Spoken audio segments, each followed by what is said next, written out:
Azúcar de Guatemala presentó los titulares.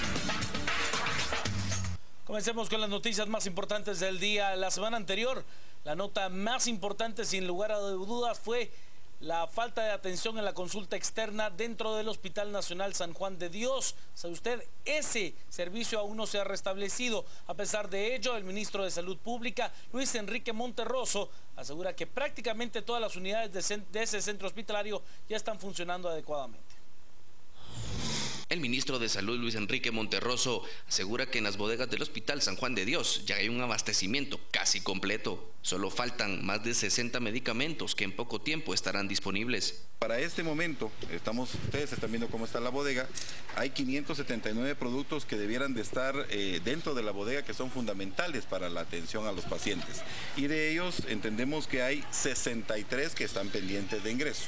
¿Eso qué implica? Que estamos dando abastecimiento, que estamos avanzando. Ustedes lo pueden ver acá, no, por eso precisamente venimos a la bodega. Siguen entrando insumos y sigue entrando producto. ¿Qué es lo que queremos? Que esté todo lo necesario, que esté lo fundamental, que ellos tengan y que cuenten con las herramientas, porque insisto, hay una acción heroica también en muchos médicos, y si han llegado a este punto es porque por muchos años no fueron escuchados. Yo he sido testigo de cómo hay actas de hace 2 años, del 2012 por ejemplo, en donde ellos ya expresaban la situación caótica que se pudiera dar, y justamente el hablar de manera conjunta nos va a favorecer a que haya una apertura total lo más pronto posible. Según el ministro, solo 2 unidades del hospital no están funcionando. Los demás ya están atendiendo a los pacientes.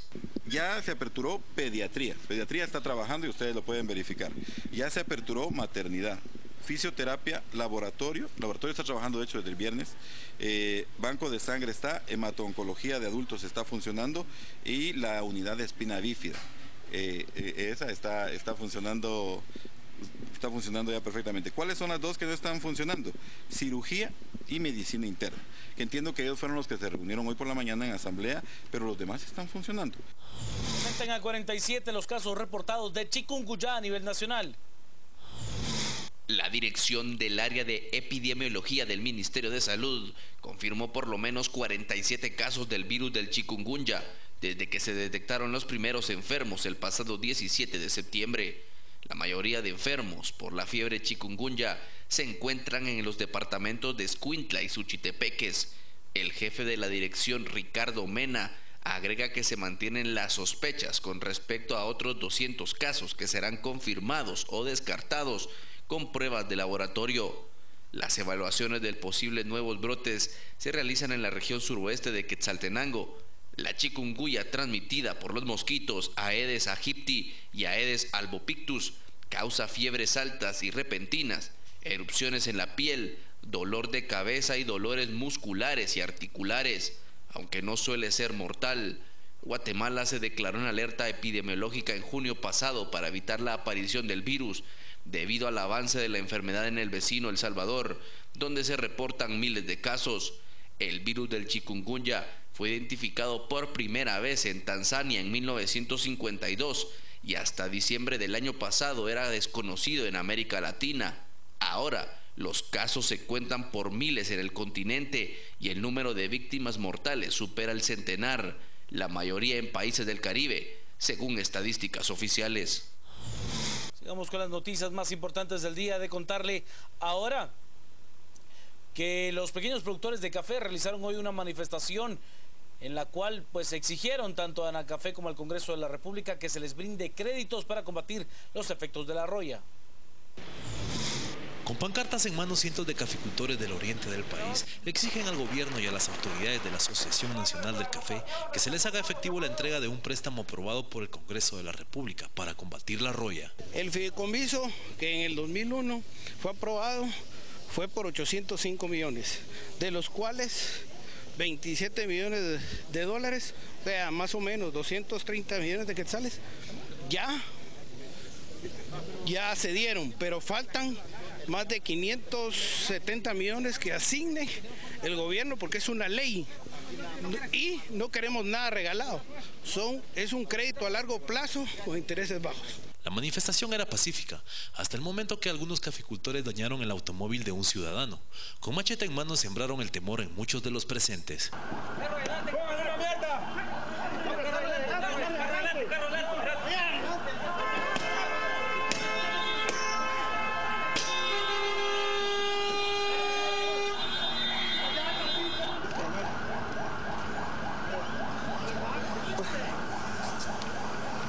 Ya, señores, por favor, es una manifestación. Porque se tenga, que no tiene por qué ir oyendo. No tiene por qué oírse, hombre. Aquí nos vamos a parar. Los manifestantes fueron atendidos por una comisión del Ministerio de Finanzas, quienes les plantearon una evaluación de los recursos asignados, ya que existe un déficit presupuestario en esa cartera. Los dirigentes de los pequeños caficultores fueron recibidos por los ministros de Agricultura y Finanzas Públicas para conocer sus demandas. Durante el encuentro, los demandantes solicitaron 40 millones de dólares para atender la problemática. No obstante, los funcionarios fueron claros con los afectados al indicarles que primero se debe analizar de dónde se pueden obtener los fondos para atender su demanda y cuánto se les puede otorgar, porque el gobierno evidentemente no cuenta con esos recursos. Que ahorita estamos buscando es la cantidad de recursos que ellos necesitan y determinar cuánto ahora mismo les podemos otorgar. Hay alguna, ya he hablado con el presidente y sí hay mucho interés en lograr que este fideicomiso también camine. Lo que tenemos que buscar es realmente los recursos que necesitan, porque ellos están pidiendo alrededor de 40 millones de dólares para reponer parte del recurso, de tal manera que nosotros tenemos que negociar con ellos para ver cuánto recurso vamos a poder darles inmediatamente. Momento de ir a la pausa. Al realizar más noticias, quédese con nosotros a las 8:45.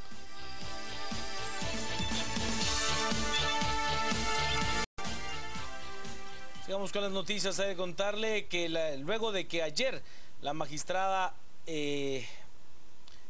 Claudia Escobar, anunciara su renuncia a la reelección como magistrada de sala, pues ha sumado algunos apoyos. Uno de ellos, el juez Carlos Aguilar, quien ha mostrado pues su respaldo hacia la magistrada Escobar.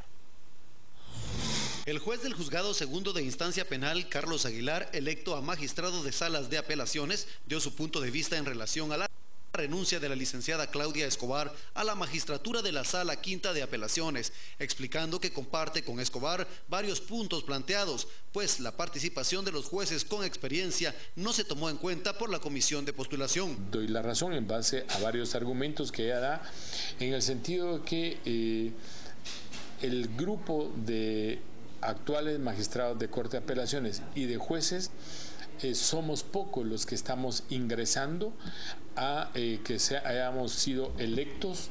En caso de los jueces, que aspiramos una gran cantidad de jueces, estimo un promedio entre 100 a 125 jueces aproximadamente, de los cuales fuimos seleccionados para integrar Corte de Apelaciones por parte de la comisión aproximadamente unos 26 jueces. Aguilar expuso que también es partidario de realizar reformas a la ley de comisiones de postulación, por lo que instó a los magistrados de la Corte Suprema de Justicia a realizar propuestas sobre el tema, invitando además a las universidades y los distintos sectores a pronunciarse por las falencias del sistema de elección de magistrados.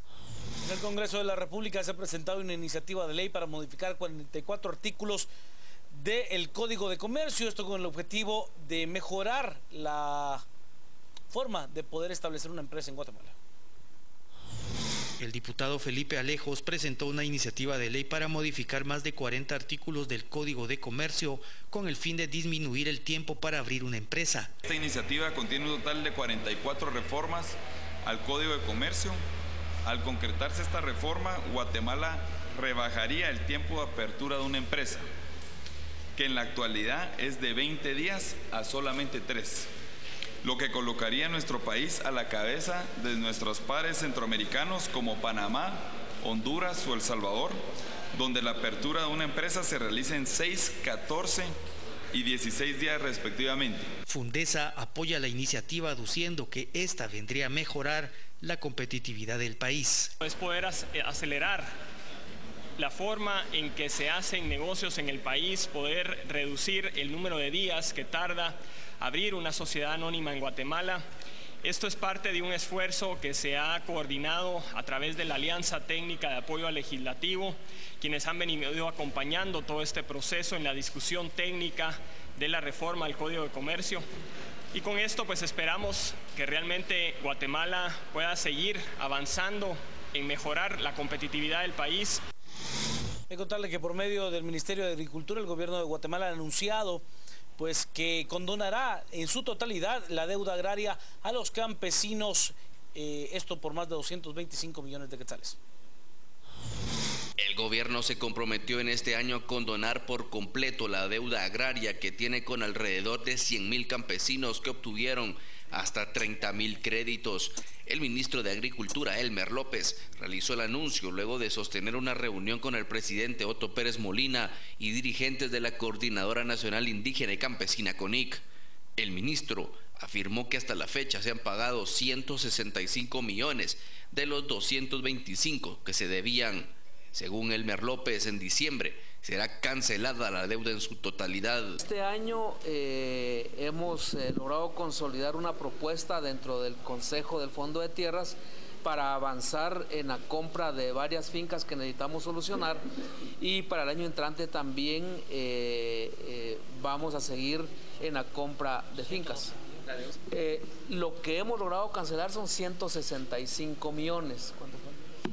El total de la deuda que planificamos y que debemos de terminarla en este año son 225 millones. Este año terminamos de solucionar el problema de la deuda agraria y con eso limpiamos la mesa y empezamos a solucionar todas las políticas que estamos inaugurando, que es la política del mozo colono que estaba hablando acá, y básicamente solucionar conflictos que han quedado en varias partes del país. La deuda se volvió impagable para miles de campesinos, luego que no pudieron pagar los créditos que se les otorgó a través de la Banca Nacional. Se reporta el primer caso de ébola fuera de África, fue en España.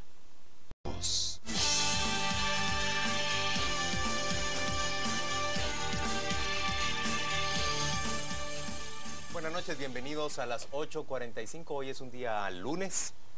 Pablo Hurtado y Juan Luis Ponte estamos listos para arrancar con la primera conversación de la noche y nos acompañan ya dos abogados, Juan José Larios, quien es coordinador de incidencia del Instituto Comparado en Ciencias Penales de Guatemala, y Alejandro Balcells, abogado constitucionalista. Ambos, gracias por estar con nosotros, bienvenidos, y queremos conversar en torno a ese hecho que ha conmovido desde el día de ayer a muchos sectores de Guatemala con la renuncia presentada por la magistrada recientemente electa a las Cortes de Apelaciones, Claudia Escobar Mejía, a esa magistratura. Bienvenidos a los dos. Bienvenidos, buenas noches. Ha denunciado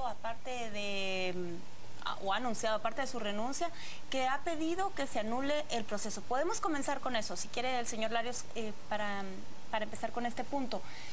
¿Usted cómo evalúa esa petición? ¿Qué tan viable la considera? ¿Y qué resultados cree usted que pueda tener si se atiende esa petición de revertir el proceso? Todo. Bueno, ¿cómo evaluarla? Una actitud muy valiente de la licenciada, claro, es de aplaudirle. Ella pues está en todo el derecho de poder venir y renunciar en el momento en el que ella lo decide. Ahora las implicaciones, bueno, ha pasado tanto tiempo este proceso y ha habido tantas incidencias que desde la sociedad civil se han denunciado, desde el instituto ha habido una cantidad de acciones legales que no han sido escuchadas. Para nosotros es un poco delicado, como les digo, valiente la actitud de la licenciada. Sabemos las cuestiones las repercusiones que se pueden dar incluso dentro del gremio, incluso a nivel de órganos disciplinarios. ¿De qué tipo ya que lo toca? Bueno, podemos pensar en que definitivamente estas acciones que son muy valientes, como decimos, no generan una cantidad de anticuerpos incluso dentro del mismo gremio. Pues podríamos pensar que vimos algunas sanciones, algunos jueces de tribunal disciplinario en algún momento, entonces, bueno, ojalá, ¿verdad? Pues la licenciada pues tenga las mejores fortunas, ¿verdad? En el camino de su... Alejandro, tu percepción es que sí puede ganarse el caso de la solicitud de anulación del proceso completo de elección a los magistrados. Es que yo creo que hay que rescatar que no es la solicitud de la magistrada el tema, porque hay amparos que están en trámite en este momento. Y esos amparos van en contra de distintos agravios que se han dado dentro de todo el proceso de comisiones de postulación. Ayer hablaban que habían 18 amparos, no sé si hay 18 o 15. Lo cierto es que sí han habido impugnaciones ordinarias también, que fueron rechazadas, hay impugnaciones de amparo y hay otras eventuales acciones que pudieran darse. Por lo tanto, lo que existe es una deslegitimación clara del proceso y existe sobre todo mucha duda en las decisiones y en la forma en que han tomado las decisiones los comisionados y el Congreso. Y de hecho, si nosotros vemos el dolo del Congreso, la irresponsabilidad del Congreso, ya el Congreso también actúa como de forma clandestina, porque hace la elección de una manera de sorpresa. Esta es la fecha en que no ha publicado los acuerdos de elección y dicen que lo van a publicar y rapidito los quieren juramentar a todo el mundo para salir de eso, ¿verdad? O sea, el Congreso está actuando con un dolo sabiendo que está actuando mal. ¿Y qué es lo que hizo mal el Congreso? Primero, pues que obvió ciertos aspectos fundamentales que están en la Constitución, pero también uno de los temas más importantes, y yo no me explico cómo un diputado puede votar por un magistrado a Corte Suprema de Justicia sin conocerlo. El proceso en sí era lógico que un diputado, los diputados tienen que conocer a los 26 nominados y saber qué piensan, sobre todo en un país donde es la impunidad la que es la regla, no es la vigencia efectiva del Estado de Derecho. Alejandro, ¿y su previsión de la Corte cuál es? Mi previsión es que está el proceso deslegitimado y la renuncia ahorita de una magistrada electa y además con una denuncia muy clara sobre su independencia judicial y sobre todo lo que el proceso ha representado, sí significa mucho. Yo creo que aquí hay un parteaguas muy claro. Creo que también existe la típica tacañería guatemalteca de negar el mérito a la renuncia. He visto muchos colegas que se muestran escépticos. Se muestran escépticos porque nadie puede creer que alguien actúa simple y sencillamente por principios. Aquí todo el mundo está acostumbrado a que la gente está actuando por plata o por poder. Aquí hay una cuestión de principios que se está poniendo sobre la mesa y yo creo que hay que rescatar ese es el aspecto. Juan José, ¿qué le corresponde hacer al Procurador de Derechos Humanos? ¿Le corresponde hacer algo más que, como hizo hoy, exhortar a la Corte de Constitucionalidad a resolver los recursos y las acciones que conoce? Bueno, en un principio yo pienso que sí está en manos de la Corte de Constitucionalidad. Un magistrado de conciencia, pensemos, va a dar recomendaciones de ese tipo. Está en manos de la Corte. Yo creo que es un buen momento para poder ver a los magistrados de la Corte de Constitucionalidad y realmente empezar a definir en qué posición están frente a esta acción. ¿Pero el Procurador no puede hacer algo más? Pues será muy discrecional de su parte el poder actuar más allá de lo que está haciendo. A ver, señores, no hay razones para alcanzar la convicción de que lo que ocurrió durante este proceso de nominación, postulación y elección de magistrados, en realidad se violentó el derecho que tenemos los guatemaltecos de gozar de una justicia independiente. Hay evidencia clara que dos partidos políticos se pusieron de acuerdo afuera del Congreso de la República, como dice Alejandro Balcells, ni siquiera hablaron con los aspirantes y terminaron favoreciendo a muchísimas personas afuera de la carrera judicial y favoreciendo también a muchos que tienen vínculos contractuales con el actual gobierno de la República. ¿Eso no es suficiente evidencia para que el procurador, por ejemplo, tomara una posición al respecto? Por supuesto, aquí el procurador y su capacidad investigativa es necesaria.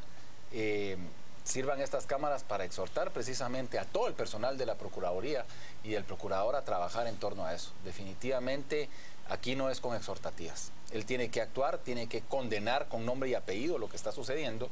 Y además una cosa importante, aquí el tema no es que se hayan llegado a acuerdos, sino que, porque eso es lógico, tenía que haber acuerdos.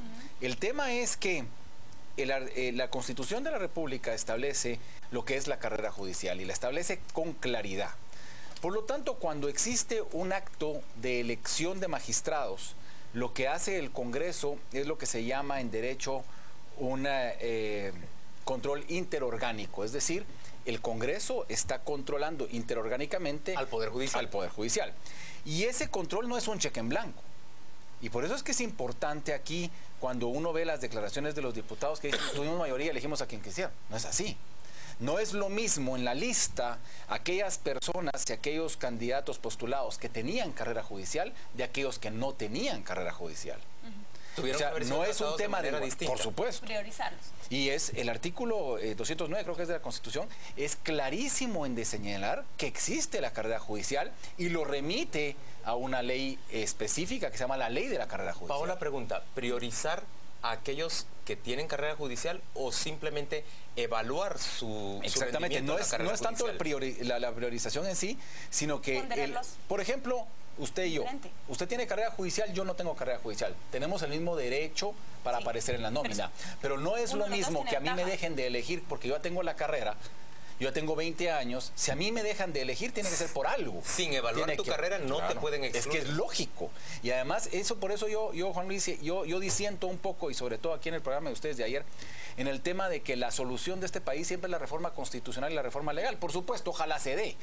Pero el tema no es ese ahorita. Ahorita es que existen normas muy claras, existen normas que no se están aplicando, Alejandro, y existen violaciones constantes. ¿Cuándo se aborda ese problema? Pero perdón, Paola, pero yo me persino antes de que este Congreso toque la ley de comisiones de postulación si lo está actuando con dolo y a espaldas y en secreto. ¿Cómo este Congreso se va a animar a tocar esa ley de comisiones de postulación? Y peor, imaginemos que toque la ley de la carrera judicial. ¿Y cuál es esto es terrible lo que están haciendo. ¿Cuál es su motivación para creer que una legislatura nueva va a ser diferente? Pues si el sistema sigue siendo el mismo. Por lo menos hasta esa esperanza, porque ahorita están en año electoral y porque ya estamos viendo cómo están actuando. Juan José, hoy Mario Fuentes destacará que el abogado, miembro también del CEDECON, del Centro de Defensa de la Constitución, exponía en una columna de opinión un argumento semejante al que nos ha dicho el licenciado Balcells. La obligación que tiene el Congreso de la República de evaluar de manera distinta a las personas que han tenido carrera judicial. ¿A usted le parece ese un argumento suficientemente sólido para exigirle a la Corte de Constitucionalidad que anule el proceso que se ha seguido? Es algo que desde un principio, desde que se estuvo valorando los perfiles, nosotros denunciamos en su momento en las comisiones de forma mediática, estuvimos también diciendo que hubo una discusión. Nosotros estuvimos monitoreando el proceso en todo momento en las comisiones de postulación y en ese momento en el que se discutía si en realidad eran 10 años de ser profesional o 10 años de ser juez lo que se debía evaluar, entonces pues para mí, para nosotros era pues lo mismo, había que ir a ese contexto de constitución en donde se decide que son 10 años de ejercicio como magistrado o 10 años de ejercicio profesional. ¿Por qué en ese momento se decide de esta forma en esa Constitución del 86? Creemos de que pues es igual hacer una carrera judicial o una carrera de ejercicio profesional si se pueden hacer, si se puede evaluar la labor que se ha hecho. Por supuesto, nosotros le apostamos desde un principio y lo vamos a seguir haciendo a la carrera judicial. Alejandro. Punto específico es, hay amparos en trámite. Por ejemplo, el Centro para la Defensa de la Constitución tiene 2 amparos que presentó su presidenta Marta Alto Laguirre. En su momento, denunciando que el proceso ya era nulo desde el momento en que las comisiones de postulación establecieron el primer listado de aquellos que formalmente habían llenado los requisitos para ser postulados. La Corte de Constitucionalidad tiene el criterio, salvo que lo cambie ahora, de que cuando existen candidaturas que tienen causas de inelegibilidad, es decir, aquellas causas que hacen que no puedan ser postulados, ese proceso es nulo, porque tiene que competir únicamente aquellos que tienen causa de elegibilidad. Y eso es, el Centro para la Defensa de la Constitución lo tiene, está suspendido, incluso un trámite en el juzgado de 15º de primera instancia de lo civil lo suspendió por razones que solo él entenderá, se presentó el recurso y está en la Corte de Constitucionalidad. Aquí el tema es también exhortar a la Corte de Constitucionalidad que dicte los fallos lo antes posible de acuerdo a los plazos legales, que no se está pidiendo ningún favor. Pero si se va a tardar lo que se está tardando ya los procesos de amparo, lo que estamos causando son incertidumbres y estamos causando zozobra en el país. Gustavo Berganza decía hoy en su columna que no presagia una acción ni rápida ni favorable de la Corte de Constitucionalidad y menos del Ministerio Público que entre a investigar esas supuestas componendas. ¿Usted comparte es su opinión? Yo no sé, porque definitivamente me extraña que, miren, solo hay que ver los periódicos de la mañana para darse cuenta de todos los eventuales delitos que se denuncian tan tranquilamente en las notas de prensa, que el Ministerio Público debería estar investigando. Es impresionante, es que ya el tráfico de influencias aquí está descrito en las notas y algo que es peor, está descrito ya en programas de radio de una manera clarísima. Ahí hay confesiones de diputados diciendo, por ejemplo, que la licenciada que era presidenta de la Sala Tercera de la Corte de Apelaciones de lo Civil no fue electa porque la registradora de la propiedad pidió que no. ¿Qué tiene que ver la registradora de la propiedad con la elección de una magistrada? ¿Qué tiene que ver el presidente del IX con la elección de magistrados? Exacto. Entonces aquí es simple y sencillamente denuncias muy claras que tenemos que ser muy enfáticos nosotros en salir a decir. Y otro cero a la izquierda que está en el proceso es el Colegio de Abogados. Porque es increíble que el colegio no haya podido decir nada. Y ahora con esto de la magistrada que renuncia, el papel que va a jugar la Asociación de Jueces y Magistrados, porque ellos tenían, es que lo que pasa es que es lo que era el conflicto de intereses que denunciamos desde el principio, cuando tienen a la presidenta de la Asociación de Jueces y Magistrados como postuladora y como candidata. Entonces era juez de primera instancia, era postuladora de Corte Suprema de Justicia y resultó nominada para Corte de Apelaciones. Entonces, si eso no es un conflicto de intereses, pues mejor colguemos el título y que alguien lo explique, porque yo eso no lo entiendo. Bueno, y llamémosle a esto también a los delitos de los que se refiere Alejandro, que fueron evidenciados, o sea, nosotros los denunciamos no como delito, porque no era la potestad en el planteamiento de las oposiciones o tachas, que fueron 44 para Corte de Apelaciones, 29 para Corte Suprema, de quienes se logró encontrar algunas cosas, y por lo menos exigíamos esta comparecencia de la que hablaba Alejandro en el Congreso de la República, ya que comisiones había decidido que no, que le dieran explicaciones en algún momento a la sociedad civil de cuáles eran las causas como para reivindicar esto. Yo quisiera retomar la pregunta inicial para Alejandro. Si esto se retrotrae, ¿usted ve una diferencia? ¿Usted ve un proceso más sano y menos criticable? Pues mire, yo lo que siento es que ya ahorita hay un proceso de deslegitimación muy peligroso. La denuncia, por primera vez en la historia, dentro del organismo judicial, creando una crisis interna, es muy clara.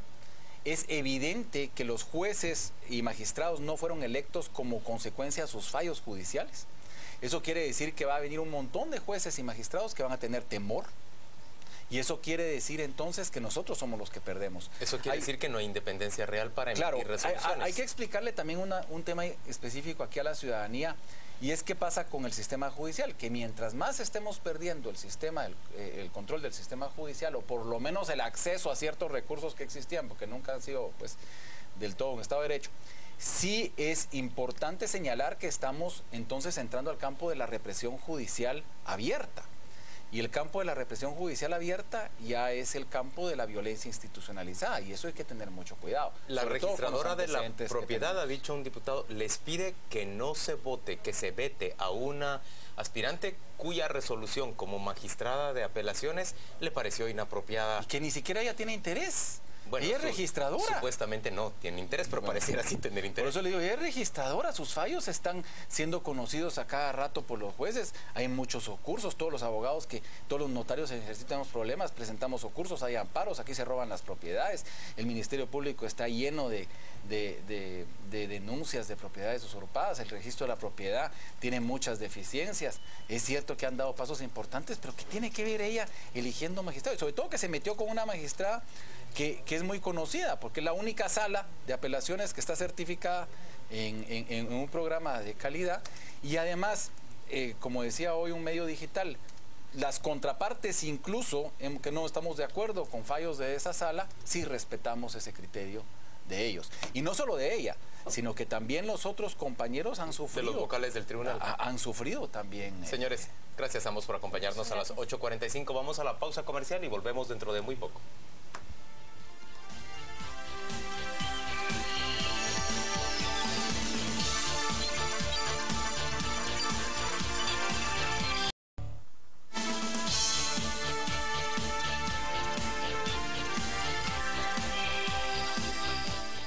Bienvenidos de vuelta a las 8:45. Vamos a conversar ahora sobre esa crisis que se nos hace cada vez más presente en las pantallas de televisión a los guatemaltecos respecto al Hospital San Juan de Dios. Pero lo cierto es que otros centros hospitalarios del país, en Izabal, en Zacapa, en Jutiapa, en Suchitepeques, pues reclaman exactamente las mismas cosas que se están reclamando en el Hospital San Juan de Dios: desabastecimiento. Hace usted unos minutos vio al actual ministro de Salud Pública recorrer las bodegas del Ministerio de Salud y declarar que estaban perfectamente abastecidos. Sin embargo, se mantiene una asamblea permanente de médicos en el Hospital San Juan de Dios.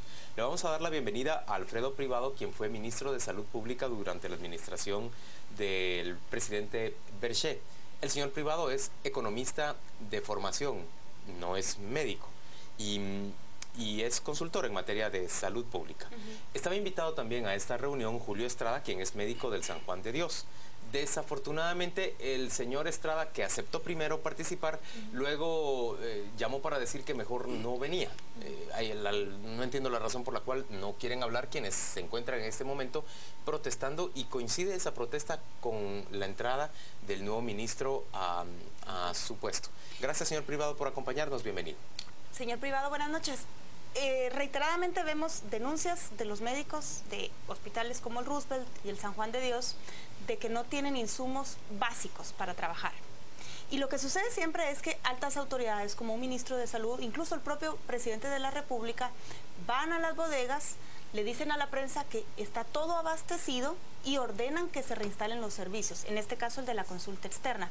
Usted, que conoce el ministerio desde adentro y desde afuera, ¿cómo se puede entender esto? ¿Hay o no hay desabastecimiento? ¿Es presión política o es negación de las autoridades de que no tienen abastecidos sus hospitales de referencia nacional?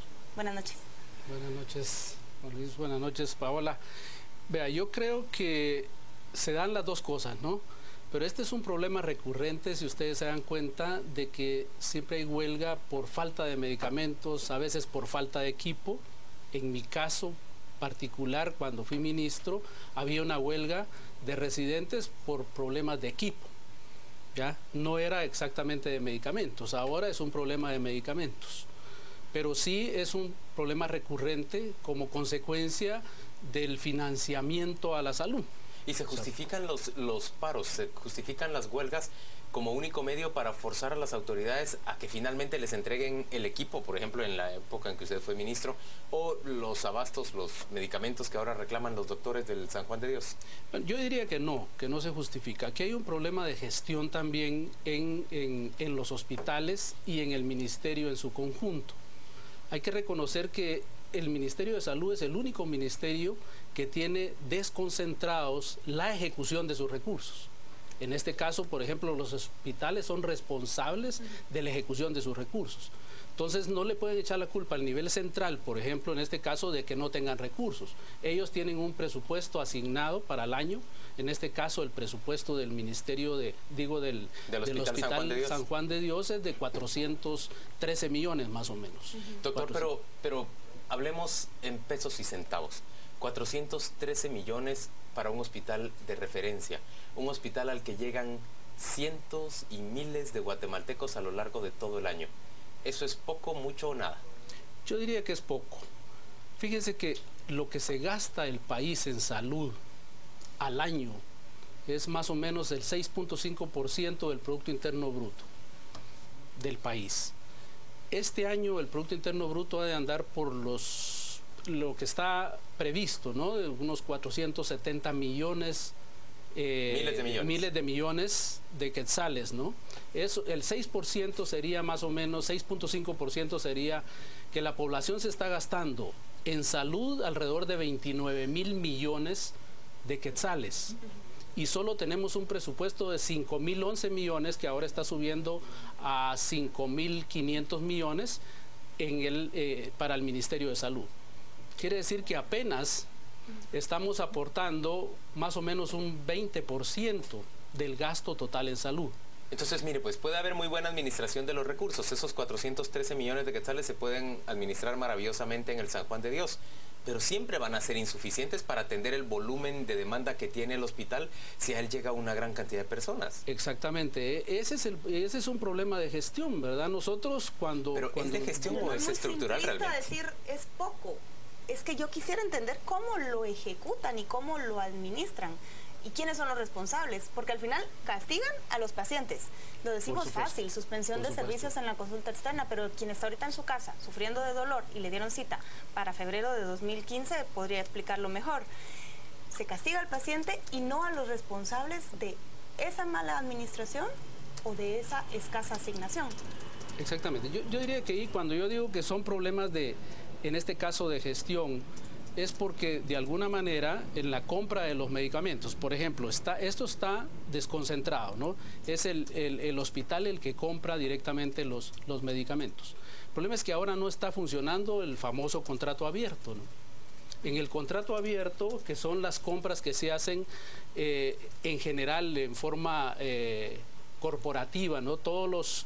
El Seguro Social, el Ministerio de Salud, el Ministerio de la Defensa compran en conjunto. Compran en conjunto, pero en este momento los contratos abiertos ya tienen, de la lista de medicamentos básicos, ya hay más o menos quizá unos 200 productos que están en contrato abierto. Entonces ahora hay que comprar a través de cotización o licitación dependiendo del monto, ¿no? Entonces esto genera de alguna manera problemas para los hospitales en el sentido del abastecimiento. Y de hecho, en este caso particular del Hospital General, pues lógicamente de seguro el presupuesto para medicamentos ya fue agotado.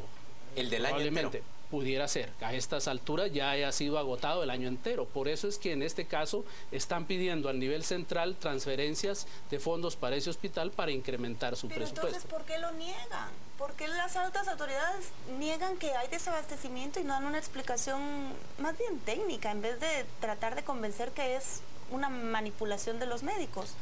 Mi pregunta es de nuevo esta, ¿a quién le creemos? Bueno, yo diría que de repente no es una manipulación, pero en este caso lo que se ha encontrado el actual ministro es que sí hay desabastecimiento y él de hecho está abasteciendo este hospital. Por lo que decían hoy, estaba viendo la noticia, la nota va. Suficientes para suspender y él les ordena que restablezcan la consulta.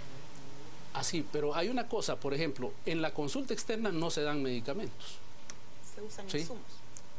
No se dan medicamentos en la consulta externa, ¿no? Ahí se dan recetas. Pero, claro, en la hospitalización sí se usan medicamentos, ¿verdad? Entonces, bueno, yo no sé por qué está parada la consulta externa, pues, si ahí no damos medicamentos, ¿verdad? Doctor, y cuando se discute en el gabinete, recuerde usted de los tiempos en que usted participaba, sobre la baja asignación de fondos para salud pública, ¿cuáles son los argumentos que se usan? Es que no alcanza lo que nos ingresa en el Estado. Vamos a priorizar, vamos a ver gastos de comunicación, telefonía celular, cosas por el estilo. Cuando yo les decía, por ejemplo, lo que se gasta en salud del pueblo, ¿no? En general, de esos gastos en salud, el 65% sale del bolsillo de las personas. Solo el 5.000 millones, ¿no? Son el presupuesto del Ministerio de Salud. Y si se gasta la población 30.000 millones, o sea que nos están haciendo falta alrededor de 25.000 millones, ¿no? Entonces, el presupuesto que debiera de tener el Ministerio de Salud, no digamos que son 25.000 millones, pero por lo menos debiéramos de tener un presupuesto que llegue al presupuesto de educación. Pues, la educación tiene más o menos 12.000 millones. Este es un Estado que puede permitirse dar salud gratuita, atención de servicios de salud. Yo diría que con ese gasto en salud que tenemos anualmente, yo diría que no es posible. La pregunta debería ser, ¿es que no hay Estado que no sea un rico emirato petrolero que pueda proveerle salud gratuita a sus ciudadanos? En realidad hay siempre una mezcla de cotización directa y aporte del Estado central. Sí, por eso uno tiene que ver cómo se dan las fuentes de financiamiento, ¿ah? Les decía que el 65%, por ejemplo, sale del bolsillo de las personas, ¿no? Y de ese 65% que sale del bolsillo de las personas, buena parte de los recursos, casi un 50 o 60% se va para compra de medicamentos. Doctor, ¿es temerario hacerse cargo del Ministerio de Salud cuando ya faltan 15 meses para que cierre un gobierno? ¿Perdón, usted? ¿Es temerario hacerse cargo de la cartera de salud cuando faltan 15 meses para que concluya el gobierno? Mire, yo diría que es una labor bastante titánica, ¿no? Que yo creo que el señor ministro estará, es decir, dispuesto a enfrentar esa problemática, ¿verdad? Porque sí es titánico, pues. Partiendo de que no tenemos los suficientes recursos, siempre las necesidades son superiores a los recursos con que se cuenta, ¿va? El presupuesto que se está pidiendo para el 2015 es de 70.000 millones, 4.000 millones más de lo que tenemos en este año, ¿no? Que tendremos que financiar con deuda. 66.000 millones. Pero con la asignación que se puede aspirar, ¿qué es lo que deberíamos exigir de un servicio de salud público? ¿Qué deberían encontrar los pacientes cuando llegan a una consulta externa, a la hospitalización? ¿Qué es lo básico? Bueno, yo diría que por lo menos la atención, ¿no? En las consultas, en el interior, en los centros de salud, sí se dan medicamentos, ¿no? Se da la receta y además se da el medicamento, ¿verdad? Pero debíamos de esperar poder atender a esa población que accede a los servicios de salud. Y el problema que tenemos además es que tenemos una red de servicios muy pequeña, que de acuerdo a los algunos análisis que han hecho algunos especialistas en salud, es para atender una población de 1950. La cantidad de servicios de salud que tenemos en este momento, ¿verdad? Que andamos por 1.400 más o menos entre centros, hospitales. Yo le iba a preguntar entonces cuál era su previsión de aquí hacia el final del mandato, doctor, pero yo creo que ya no tiene sentido. Le iba a preguntar si usted creía que iban a seguir apareciendo estos focos de descontento hospital tras hospital en toda la República. Pero es inevitable que eso ocurra si ponemos tan poquita plata en el Ministerio de Salud. Plata que solo alcanzaría para la población de 1950. ¿O son pésimos ejecutores? Paola, 1950 versus 2014. Pero es que yo tampoco veo como mecanismos muy fiables. No ejecutan, se fuga la medicina, se la roban. Claro, hay ese tipo de problemas, ¿no? Incluso a nivel de transparencia internacional, los ejemplos que ponen siempre son de los ministerios de salud o del sector salud a nivel mundial, donde se da, por ejemplo, el robo de hormiga, ¿va? Sí. El robo de hormiga en los hospitales, pues. A mí me decía un trabajador del Hospital Roosevelt, mire, licenciado, si nosotros, cada uno de los empleados de acá, que tiene más o menos 2.500 empleados, nos robáramos un huevo diario, me dice, son 2.500 huevos los que se desaparecerían de acá del ¿cómo se llama?, del hospital, ¿verdad? Y se da, y eso lo ponen como ejemplos, ¿no? Hay ese tipo de problemas, pero creo también, Paola, que este es un problema de gestión, ¿no? De gestión, porque en los hospitales hemos funcionado otros gobiernos con esos recursos y con menos recursos, ¿no? Y sí llegamos a estas crisis. Hay crisis provocadas también. Es decir, hay crisis provocadas, ¿verdad? Por ejemplo, que hace falta medicamentos, porque hay que comprar más medicamentos, ¿ya? Pero, por ejemplo, si uno se da cuenta, ¿cuántos en un hospital, del presupuesto del hospital, el 60% se va en salarios? Solo el 40% sería para funcionar, ¿no? Para funcionar, o sea, para insumos. En este caso, los servicios personales, los servicios no personales, que sería la energía. Y ahí hay contratación también de personal a través del subgrupo de 18, ¿no? que se contrata personal también por contrato, y luego ahí estarían todos los insumos, entre esos medicamentos, material médico quirúrgico. Generalmente, entre los bienes y servicios que se compran en un hospital, casi el 45% es insumos de medicamentos. Luego hay material médico quirúrgico. Licenciado Privado, gracias por acompañarnos hoy a las 8:45. Es un gusto tenerlo acá con nosotros. Lamentamos que el representante de los médicos del Hospital San Juan de Dios, el doctor Estrada, haya preferido ausentarse a pesar de que había aceptado participar en esta conversación. Vamos en este momento a ofrecerle ya la información de los deportes. Los deportes son presentados por el nuevo y delicioso Econocombo caribeño de Burger King.